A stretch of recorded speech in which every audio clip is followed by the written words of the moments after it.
19 days to the 2024 presidential and parliamentary elections. Hashtag Stop Galamsey Now. Still on. Hello, good afternoon, and welcome to the Midday News.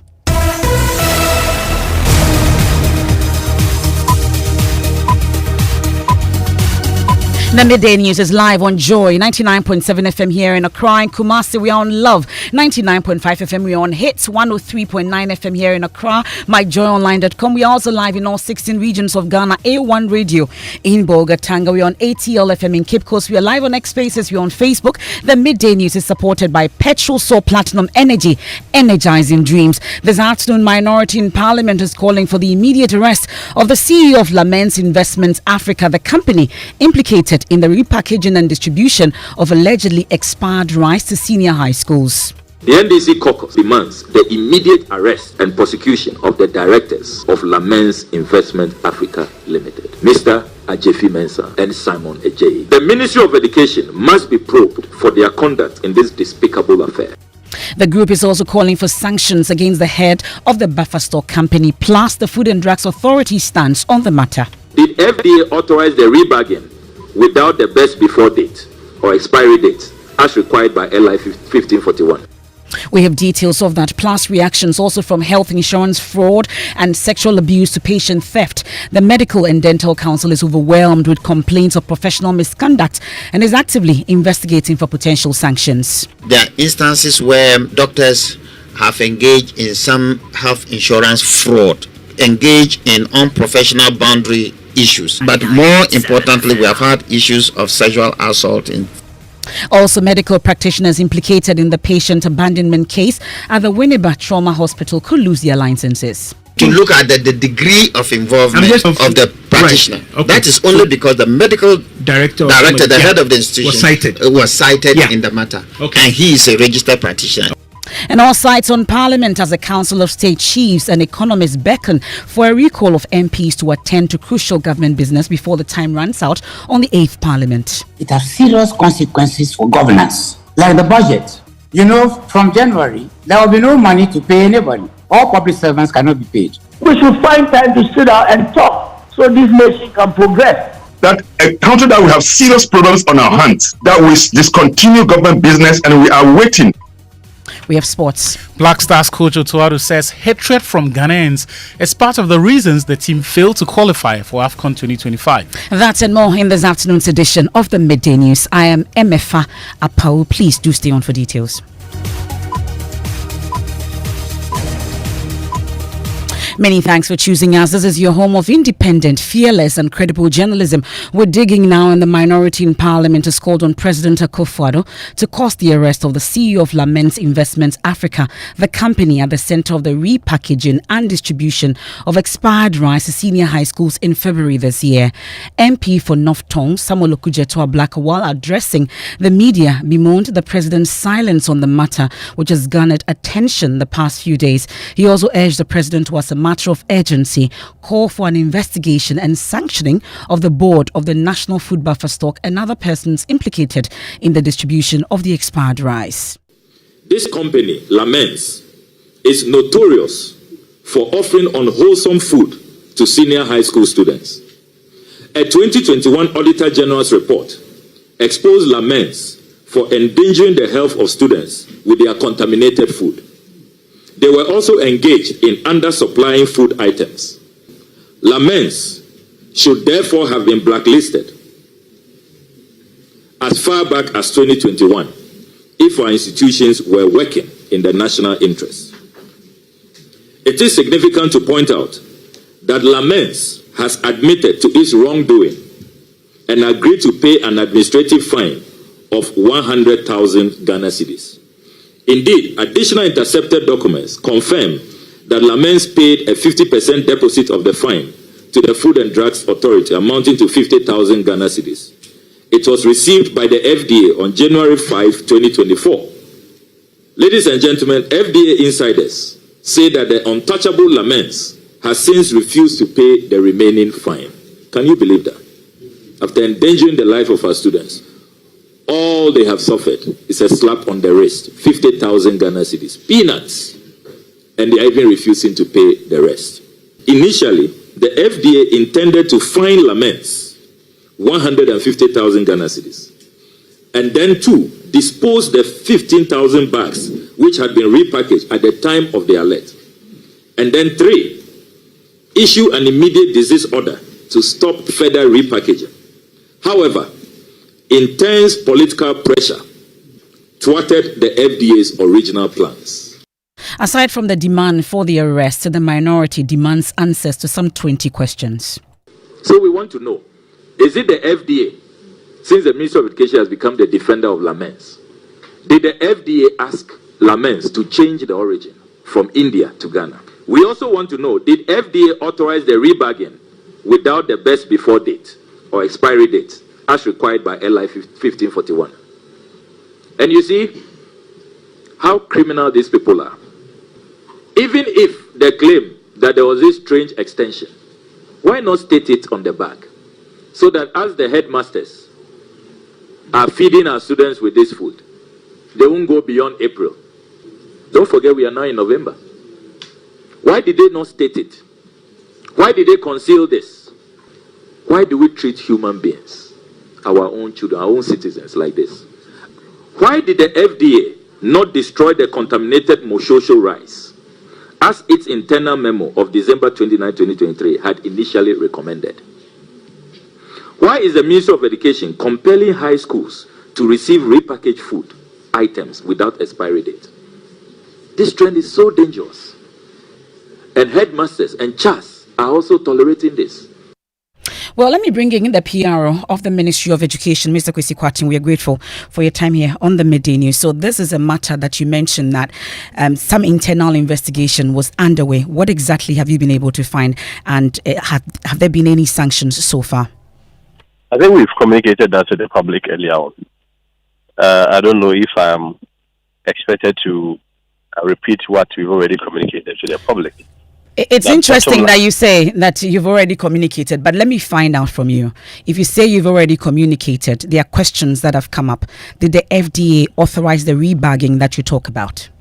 I think that should be the most fundamental question that we should ask ourselves.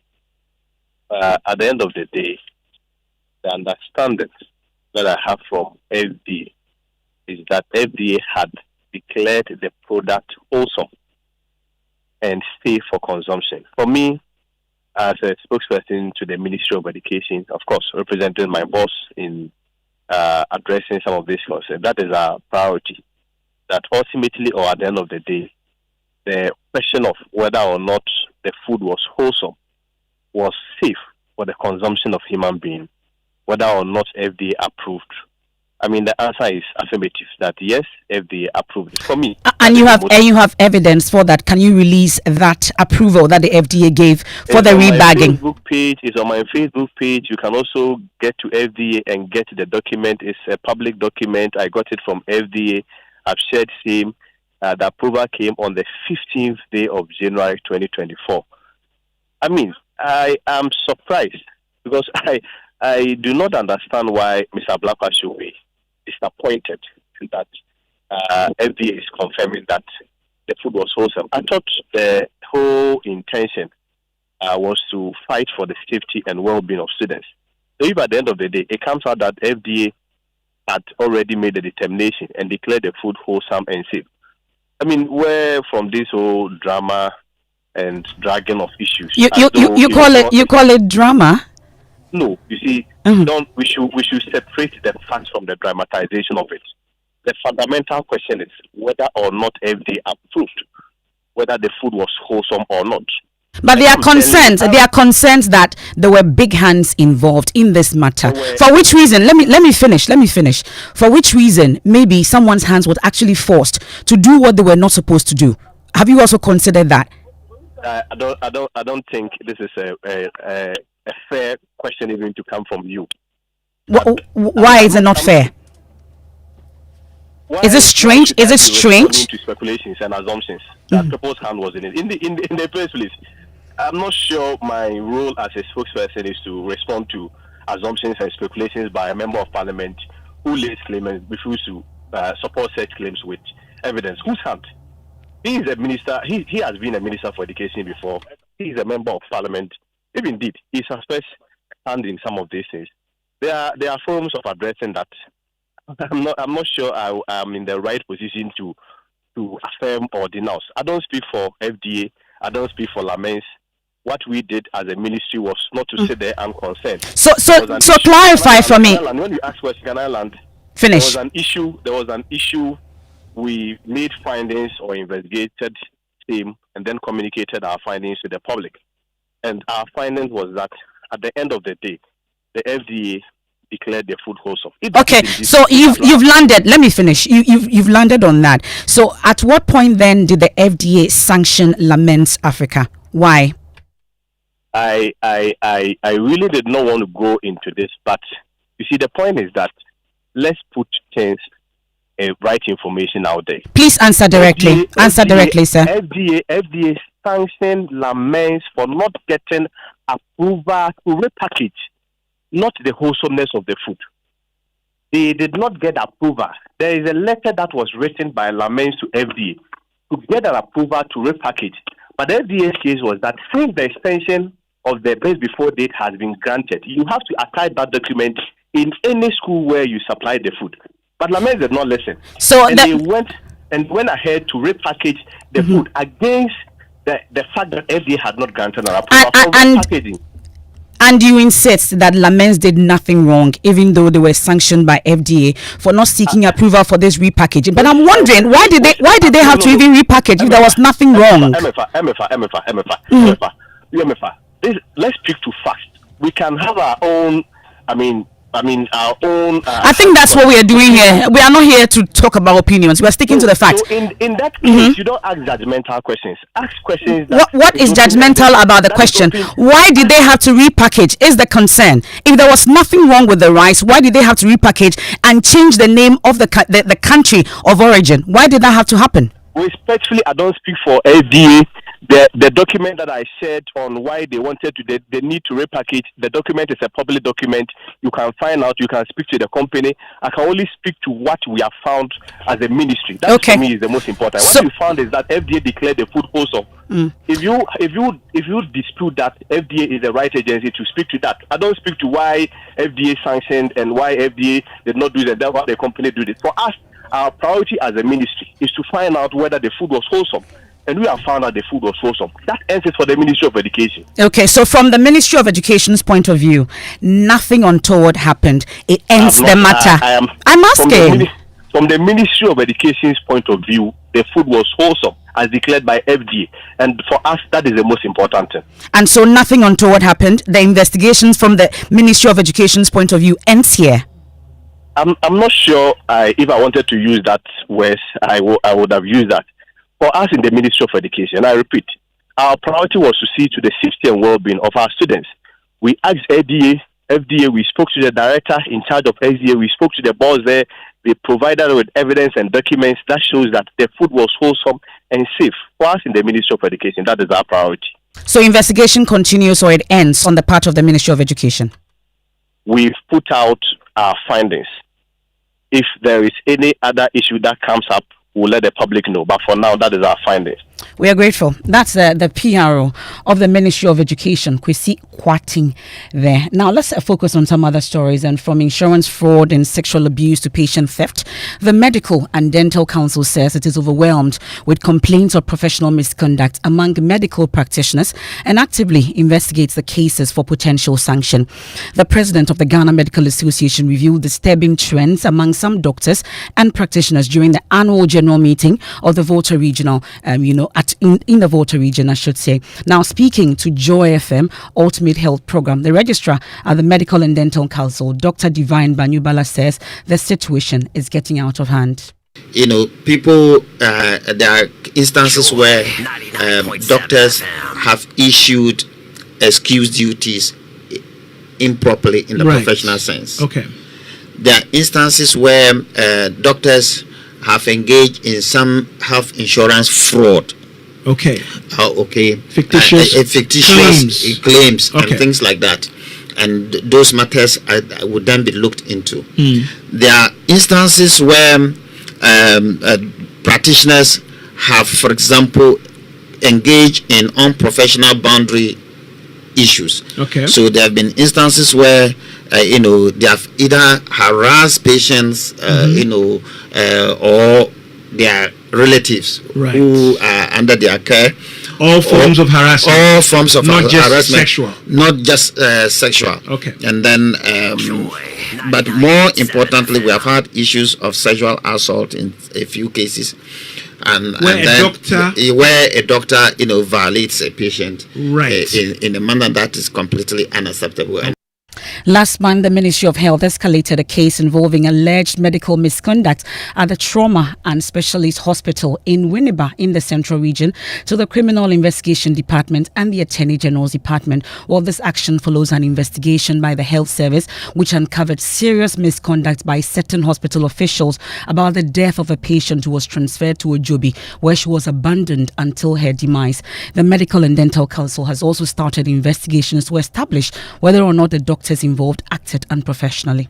It is one of the classical instances where, as a regulator, we hear something on radio and we investigate. Okay. We take it upon ourselves to investigate. Right. Yes, the Ghana Health Service took immediate steps. I had conversation with the Director General. We had also commenced our investigation, and I had to speak with him.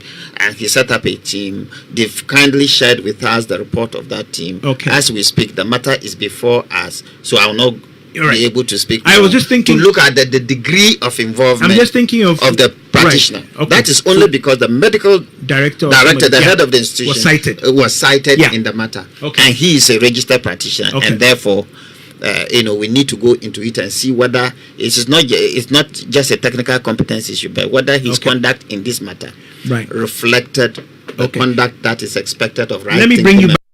That's the Registrar of the Medical and Dental Council, Dr. Divine Banyubala. Now, all eyes are set on Parliament as critical government business, including the approval of next year's budget and crucial loans hanging the balance. The Council of State, economists and traditional rulers are alarmed by the delay in recalling the House after it was adjourned indefinitely by Speaker Alban Bagbin, fearing that the consequences for the next government could be dire, including a financial crisis, delays in salary payment, and scaring away investors. The Council of State intervened, hoping the dispute will be resolved. However, not much has changed since. Samuel Kujeto is a member of the Council of State. He spoke on the probe.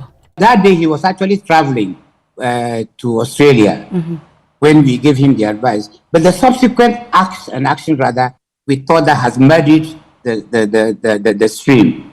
You know, he came back, and at least from what I had read, was that he was saying that the courts and the executive are in cohorts. I was shocked by that one because the executive had not been involved in the matter. This was a matter of Parliament. Before that Parliament comes to an end, there are certain consequential orders, decisions, and the rest that they must take. And if they do not take, it has serious consequences for governance. Like the budget. You know, from January, there will be no money to pay anybody. All public servants cannot be paid.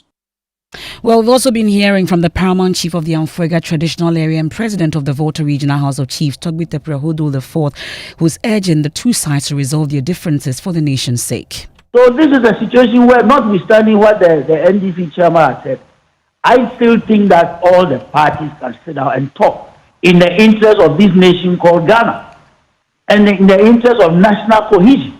It isn't everything that we should always be running to court over. We should find time to sit down and talk so this nation can progress. Well, Sheikh Harimiya Shaibu, speaking on behalf of the National Chief Imam, also added his voice to the calls for MPs to reconvene. All the efforts that are being made to ensure that we have pre-election peaceful political environment, in fact, it's been undermined and it's been eroded. There's complete erosion of confidence in government institutions. And so I think that the 275 parliamentarians must be mindful of this, and they must rise above their parochial personal interest. Meanwhile, Professor of Finance Godfred Bokbing spells out some economic difficulties of the AMP's actions. Beyond the inflows that we expect from the IMF-supported program, as the board considers our third review, probably on December 2nd, for us to get the next $360 million, we still need to build our economy and confidence to attract much-needed portfolio flows and foreign direct investment flows. beyond that, we must ensure that our actions and inactions do not heighten the political temperature, which may undermine investment here. Look, don't be surprised if you find that some Ghanaians would want to build liquidity in foreign currency because they are unsure what will happen in the election.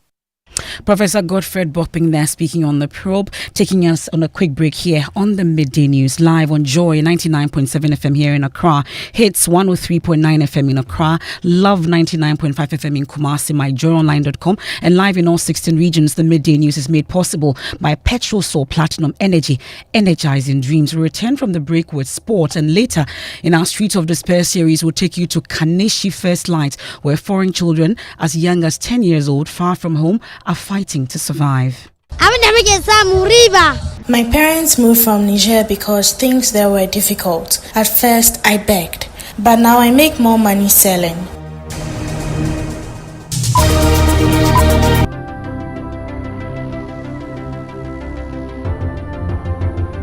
When budgets are tight and money difficult to come by, you want to be sure you get the best value for your money. These are not times to be spending money fixing expensive engine problems because of cheap fuel and lubricants. Drive to a Petrosol station today and buy your quality fuel and lubricants, and rest assured of fuel that lasts long and lubricants that prevent expensive engine problems. Hear the sound.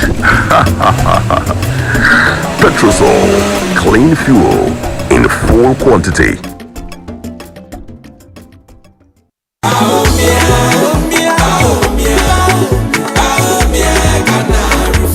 Efia, I've been thinking, have you noticed the changes in our community? Kojo, things are really different now. The MPP has really made a difference. Exactly. Free SHS, healthcare, new factories. It's like a whole new Ghana.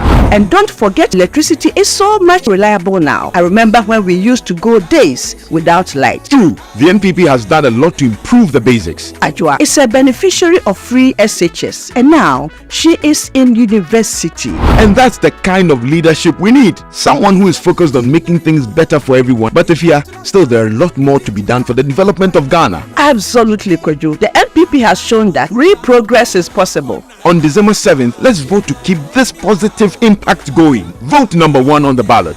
Vote NPP for a better and prosperous Ghana.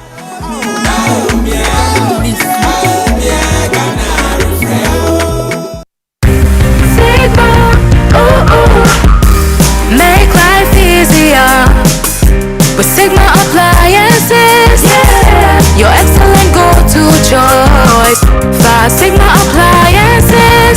Quality meets affordability at Sigma Appliances. From air conditioners, fridges, freezers, washing machines, small appliances, and more. Sigma Appliances has them all. Visit Platinum Impex on the Sprinters Road behind Okadeco for wholesale, or find Sigma products at your nearest home appliance store. Call 030-280-1555 or WhatsApp +233-55-466-6444. Visit PlatinumImpex.net. Sigma Appliances is the perfect choice for your home. The luckiest Star 712 # luck is everywhere for everyone, yeah. Here's to the friends who dialed star 712 # and found no regrets. To the investors who struck gold. To the health workers who diagnosed luck with precision. To the tough guy who couldn't hold back his tears. To the passionate fan who couldn't contain his joy. To the seamstress who turned her hard-earned stitches into a bundle of happiness. And now, here's to you. Your next big win is right here. Luck is everywhere for everyone, yeah. The luckiest. Dial star 712 #. Now join in the luckiest winning celebration every 1st July 2024. Over dial star 712 #. Now I to ticket as a group, individual, and now even as a community. Now win is the car prizes are in the community draw, or go for the grand draw on the 30th of November 2024. Unlock your luck with star 712 #. Now join in the winning streak now. The luckiest. Star 712 #. Luck is everywhere for everyone, yeah. The luckiest.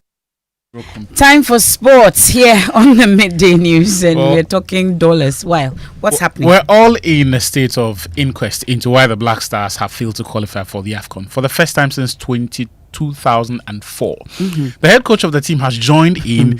His explanation for Ghana's failure to qualify is that Ghanaians hated the team and himself.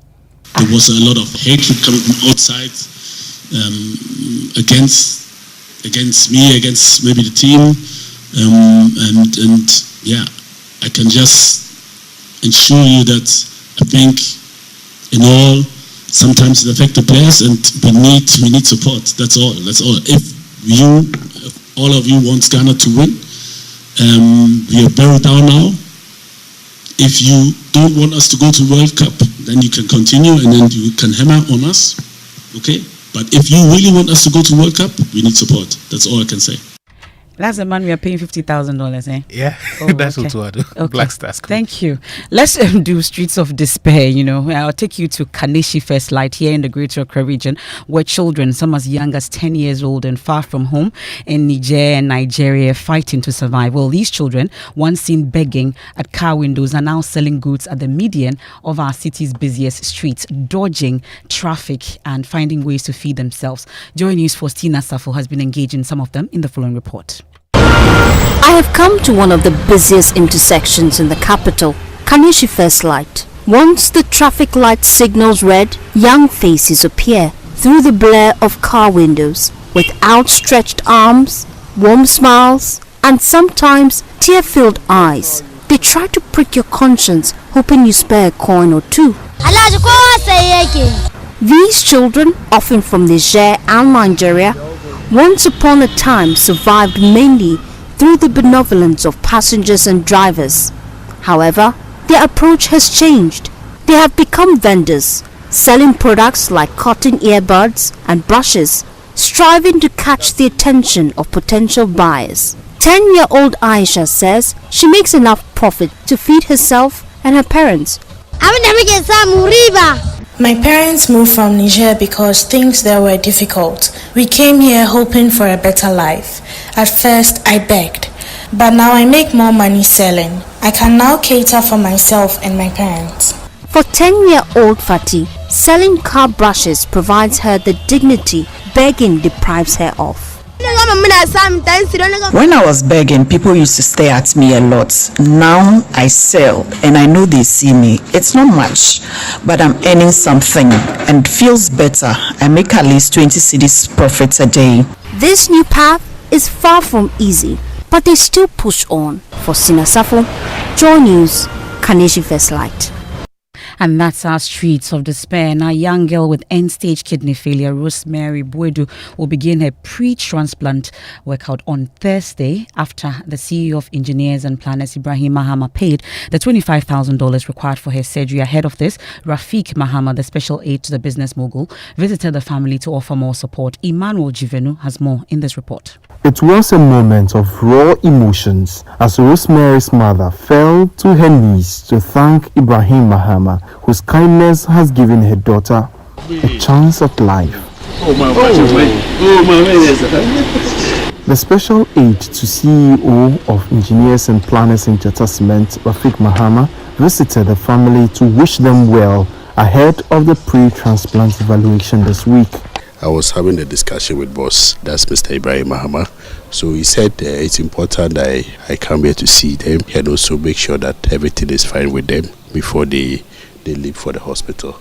We pray that every process that we go through in this journey, it will go well and Rosemary will come back stronger. Mr. Rafiq Mahama also presented 20,000 cedis to Rosemary and the mother.